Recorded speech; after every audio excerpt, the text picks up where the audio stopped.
vydrž. Nech to donesie. Tak vydrž. Nech to donesie.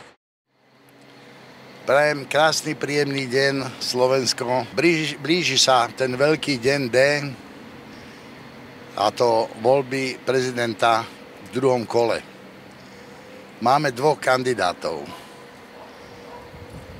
Pána Petra Pellegriniho a pána Korčoka. Vieme veľmi dobre, kto je Korčok. Myslím, že už bolo toľko videí na internete, že každý súdny človek si môže urobiť svoj obraz o Korčokovi.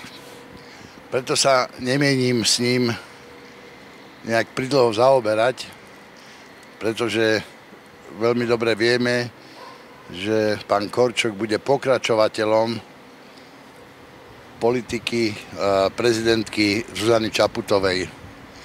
A všetci veľmi dobre vieme, čo dokázala narobiť táto dáma za celé posledné volebné obdobie, za 5 rokov.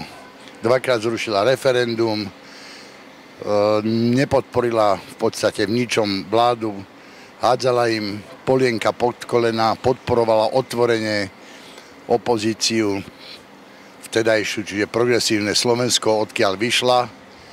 A všetci dobre vieme, že to isté bude pravdepodobne robiť aj pán Korčok.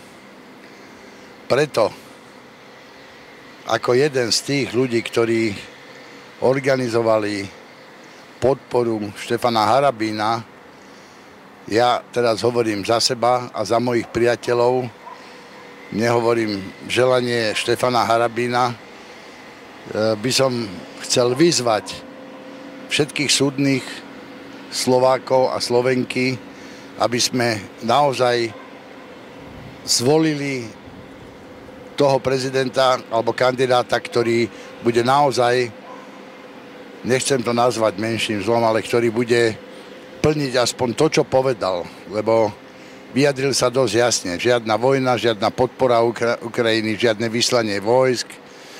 Takže to sú veľmi dôležité veci a pevne verím, že ani sankcie voči Rusku, teda že bude aj za zrušenie sankcií voči Rusku a všetky tie veci, ktoré si žiada väčšina slovenského národa.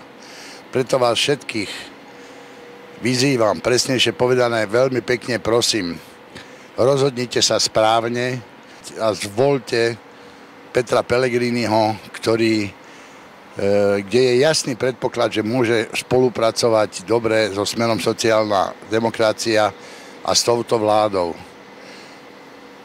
Tak ako Smer, tak aj Slovenská národná strana podporili, no nehovorím o Hlase samozrejme, lebo to je strana Petra Pellegriniho, čiže celá koalícia podporuje kandidáta Petra Pellegriniho a pevne verím, že aj ostatné pronárodné strany, ako aj občianski aktivisti sa pripoja k týmto koaličným stranám a v sobotu správne zavolia svetlú budúcnosť Slovenska, kde bude kooperácia medzi prezidentom a vládou Slovenskej republiky, vládou Roberta Fica. Ešte raz vás prosím, v čo najhodnejšom, najväčšom množstve príďte a podporte Petra Pellegriniho v sobotu, v sobotnejších voľbách. Ďakujem pekne.